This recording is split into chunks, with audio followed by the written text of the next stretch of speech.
आगे चला गया स्टोरी में हम थोड़ा सा।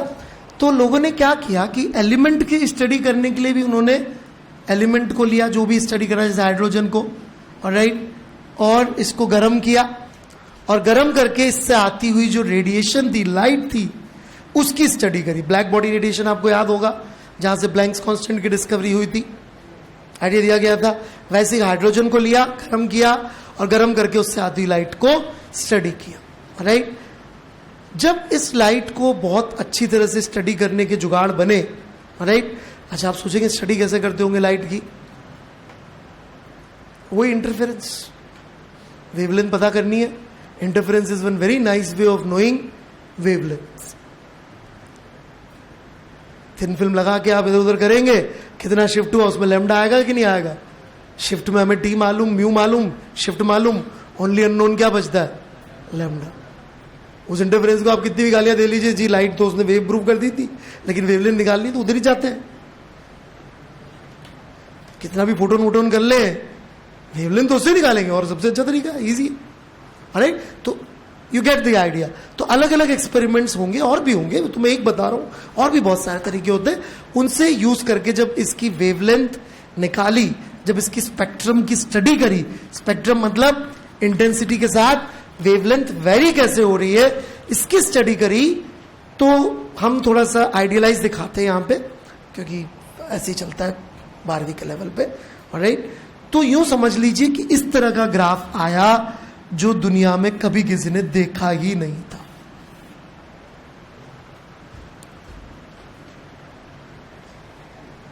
मतलब कुछ वेवलेंथ्स ही थी जो आती थी, बाकी कुछ भी नहीं आता था बीच में। ये बहुत एक्सेप्शनल ग्राफ है, इसको हम कहेंगे discrete spectrum.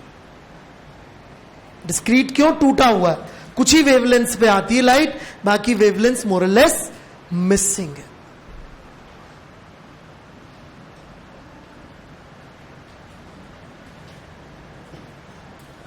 Which is nearly impossible to explain from all the theory that was there in the world.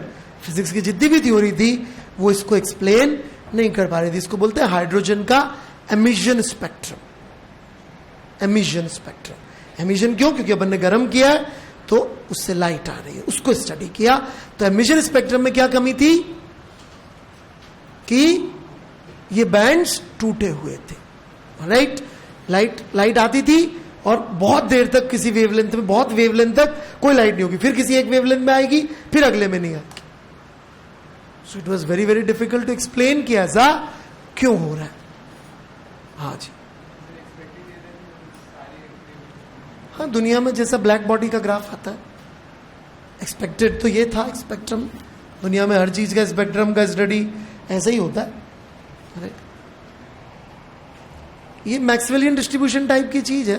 दुनिया में हर चीज मैक्सवेल डिस्ट्रीब्यूशन ही होती है, इंटेलिजेंस, पैसा, राइट, हर चीज ऐसी होती है।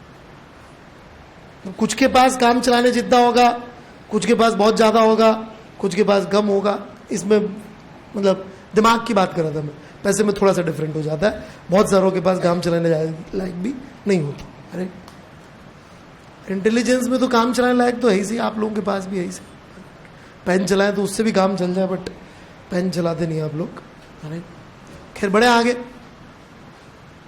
पक्का।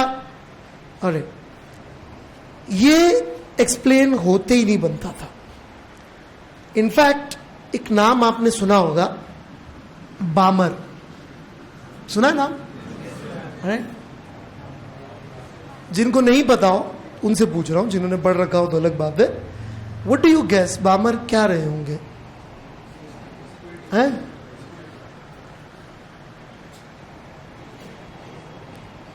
Lyman, बामर, बास्चन, baked, फ्रुंड। लायमन क्या होंगे? मतलब क्या काम करते होंगे? लायमन का क्या जॉब रहा होगा, बामर का नहीं। लायमन क्या काम करते होंगे?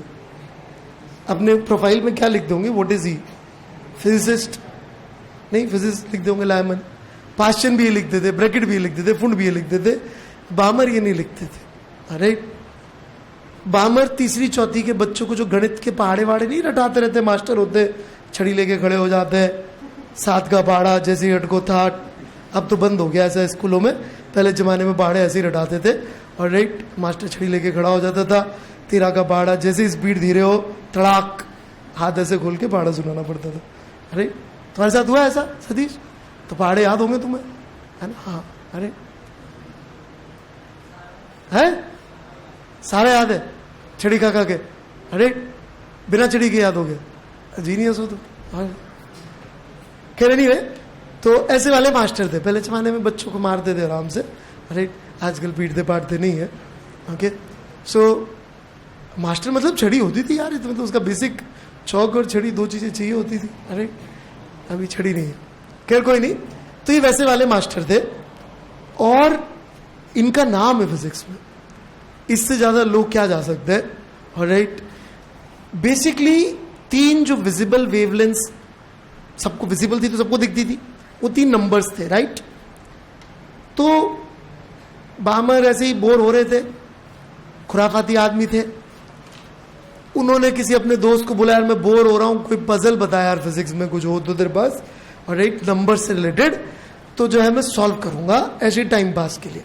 राइट, तो उसने तीन नंबर दे दिए इनको, जो भी विजिबल रेंज के तीन बामर की सीरीज आती है ना विजिबल वाले, वो तीन नंबर दे दिए इनको।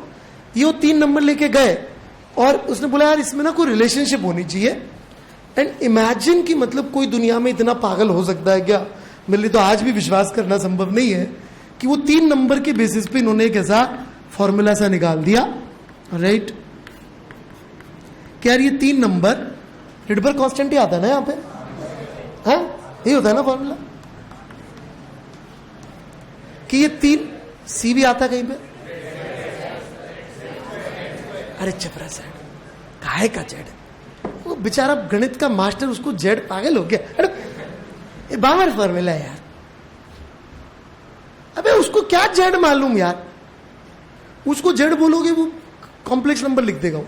अरे वो भी तीसरी चौथी का कॉम्प्लेक्स नंबर भी नहीं आता होगा उसको, कोई जेड वेड नहीं, चुप रहो, यही है। अरे बामर में यही लिखा था भाई मेरे, वो रिडबर्ग वाला है। अरे समझ में आई मेरी बात? अरे इसको आर तो मैंने सही होने के लिख दिया, अब कांस्टेंट को सी लिखता कोई पागल वेलोसिटी ऑफ लाइट मान लेता, के लिखता कोई बेवकूफ इलास्टिक कांस्टेंट मान लेता, इसलिए आर लिख दिया। कम से कम जो लिखना ही है तो सही कांस्टेंट तो लिख दूं, इसलिए नहीं समझ में आई बात। मतलब तीन नंबर के बेसिस पे इस बंदे ने उल्टी कैलकुलेशन करके ये फॉर्मूला बना दिया। समझ में आ रही मेरे बात?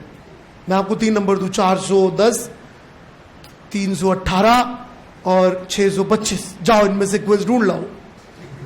कोई पागल ही होगा जो शुरू भी करेगा। राइट, इसने शुरू भी किया और खत्म भी किया, कितना पागल रहा होगा। और राइट, तो इसने ये फॉर्मूला ढूंढा, बस यहीं तक ही जाती है एक्चुअली इसकी स्टोरी। और राइट, फिर नील्स बोर आए, बड़े खुराफाती आदमी थे। और राइट, उन्होंने एक्चुअली तो इस फॉर्मूले से उल्टी कैलकुलेशन करके एंगुलर मोमेंटम का वो दिया था, तो वो अपन अगली क्लास में कवर कर लेंगे। और राइट, लेकिन मेरे को लगा थॉमसन तो पढ़ा दूं मैं, एनसीईआरटी में पढ़िएगा, अच्छा खासा 1.5-2 पेज खर्च किए उन्होंने उस पर, प्लीज पढ़ लीजिएगा, है ना। अरे एनसीईआरटी में 1.5-2 पेज खर्च किए किसी चीज पे तो पढ़ लेना चाहिए यार। कभी आ जाए जेई में सीधे एनसीईआरटी से उठ के, अपन को पता ही नहीं हो। फॉर्मूला भी दिया उन्होंने, तो मैंने मैथमेटिकल पोर्शन नहीं पढ़ा है, उन्होंने तो फॉर्मूला भी दिया है कि रदरफोर्ड के थॉमसन मॉडल के हिसाब से डिफ्लेक्शन का फॉर्मूला क्या होना चाहिए था और रदरफोर्ड के हिसाब से एक्चुअली ऑब्जर्व हुआ क्या था। राइट, वो भी दिया। ये मैथमेटिकली होता है, ऐसे नहीं होता है अपन जो पढ़ते हैं ना एक्सपेरिमेंट्स कि किया ऐसा आ गया कर लिया। मैथमेटिकल फॉर्मूले आते हैं इन सब चीजों के अच्छे खासे। समझ में आया यहां तक स्टोरी क्या है? ये तीन जो विजिबल रेंज में हाइड्रोजन की, हाइड्रोजन समझ में आ गया? सबसे अजीब बात क्या थी? क्या थी? कंटिन्यूस होना चाहिए दुनिया में सारे, लाइट किससे भी आती है तो ऐसे नहीं होता कि एक ही पर्टिकुलर आ रही है।